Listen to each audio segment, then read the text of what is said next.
Hi there everybody, this is David and welcome to new RPG news. It's one day late, but that's fine. We have a bunch of stuff to talk about today, from Final Fantasy to Dragon Quest to a new Tales to new Falcom games, Ease, Trails, all sorts of cool stuff to go over. And I definitely do think it's worth the sub as you come and you join our party and you level on up with me. Thank you so much for your sub, your like, and your hype. It helps me out a ton. So let's go ahead and get started with Final Fantasy. I posted this on a community post when it first came out because I think that it's very important, but basically Final Fantasy is putting out an official survey or questionnaire about the series. It says, want to tell us what you love about the series? Share your opinions in this questionnaire. But the best thing about this is that there is a comment section at the end where you can tell them everything that you want to tell them about how you feel about Final Fantasy. So be nice, but also don't hold back.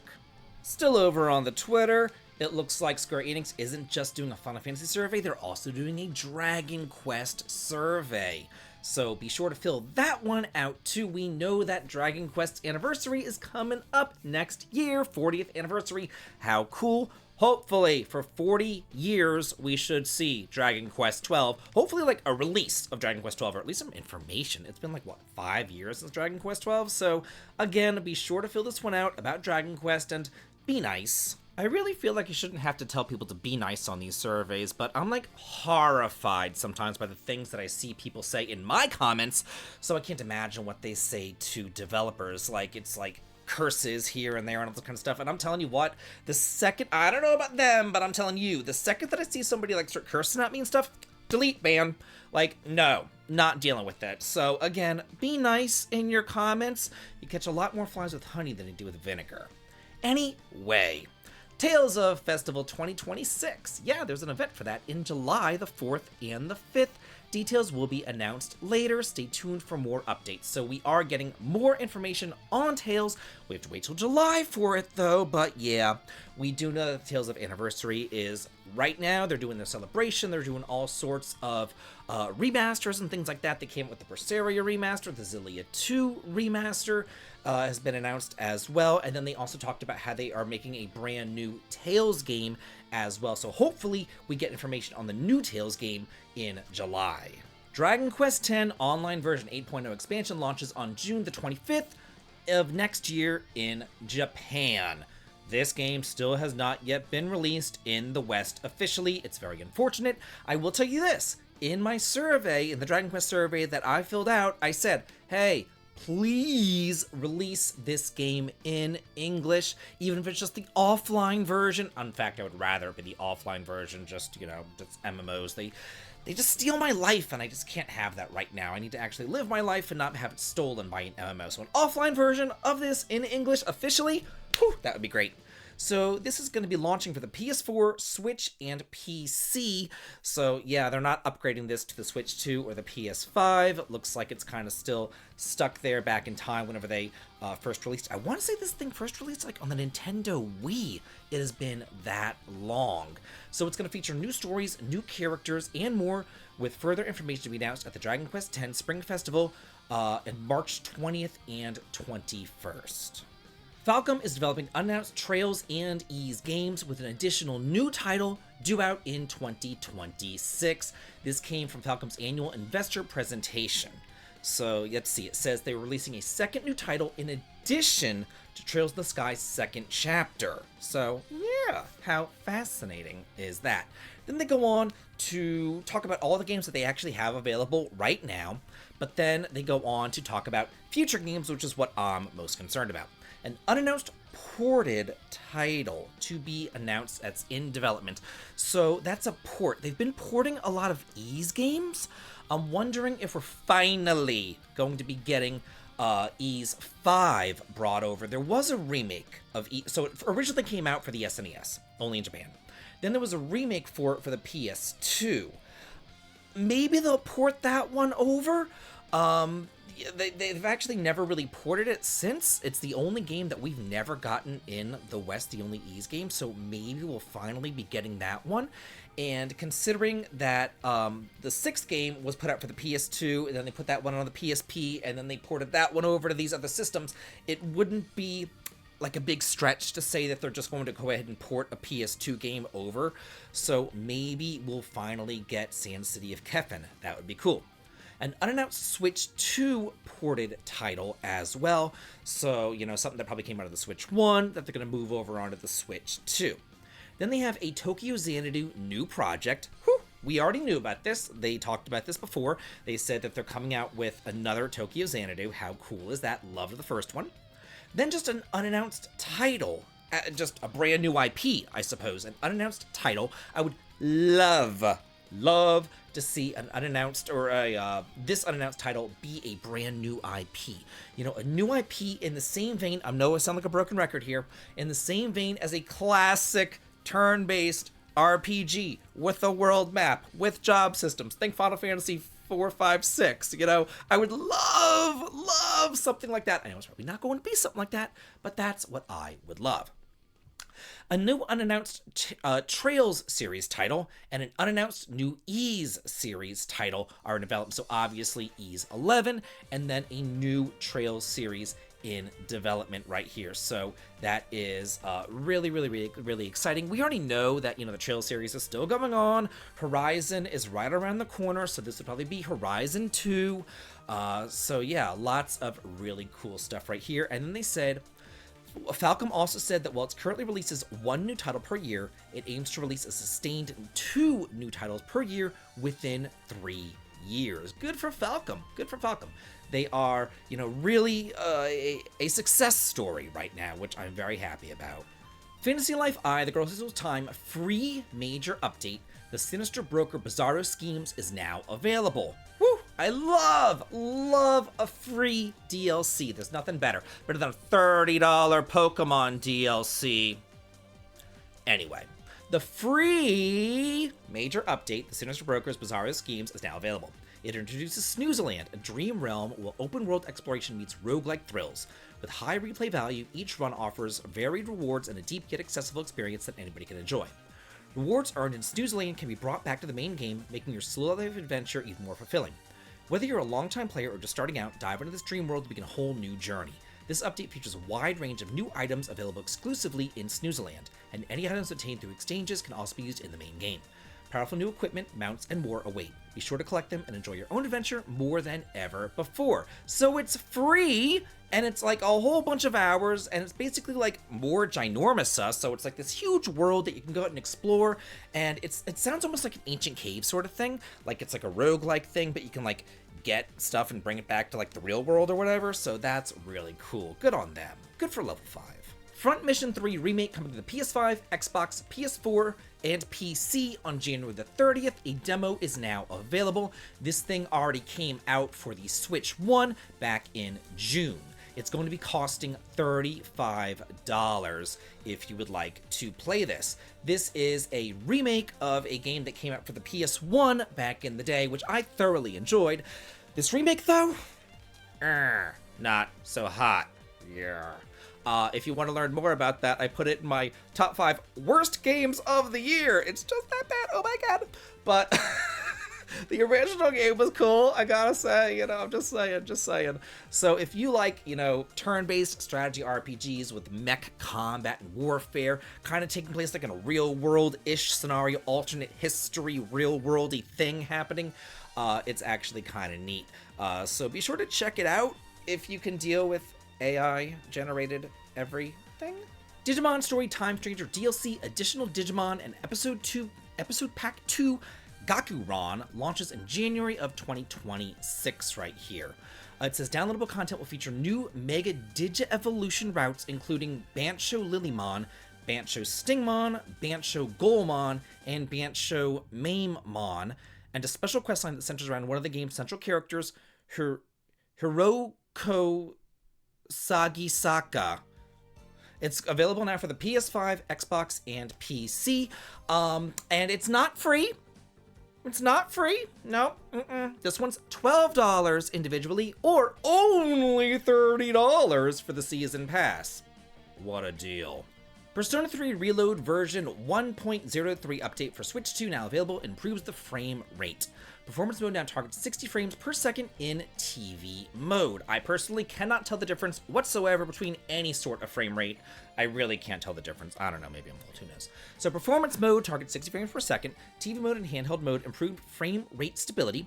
The Switch 2 patch update for the free demo will take place in the coming days, and the Switch 2 version of Persona 3 Reload is also on sale for the first time ever. From today till January 4th, users can purchase the digital version on the Nintendo eShop at a whole 15% off discount of $51. Wow! Isn't Nintendo so generous? Isn't our digital-only future so great? Only $51 digital only, but if you buy it here physically, $18, $20, $30, only $49. Yeah, digital only futures so wonderful. I just can't wait. Yakuza Kiwami 3 and Dark Ties gameplay overview trailer. This is a 6-minute trailer that we have going on right above me. It says, the trailer offers a glimpse of the new seemingly balanced life of Kazuma Kiryu in Yakuza Kiwami 3 as his pristine tropical paradise in Okinawa's Morning Glory orphanage is disrupted by forces looking to force him and his children out of their home. Adopting the blistering Okinawa-inspired Ryoku style of fighting, Kiryu reluctantly takes up arms to protect the peace in his newfound home. In addition to upgraded combat and new mini-games, the trailer also touched the game's new Bad Boy Dragon mode. So, I was confused about this. So the only time that I've really gotten into Yakuza games is the Ichiban games in Infinite Wealth and Like a Dragon, because they're turn-based, obviously. These ones are more like Shenmue, I guess, like sandboxy beat 'em up. That's my understanding of them. So I was like, what is going on here? Because there's also like this new Dark Ties thing right here. So I went to the game information because I just didn't even know. So it says right here that Yakuza Kiwami 3 is an extreme remake of the action RPG's beat 'em up Yakuza 3, featuring Kiryu, and then Dark Ties is a brand new game.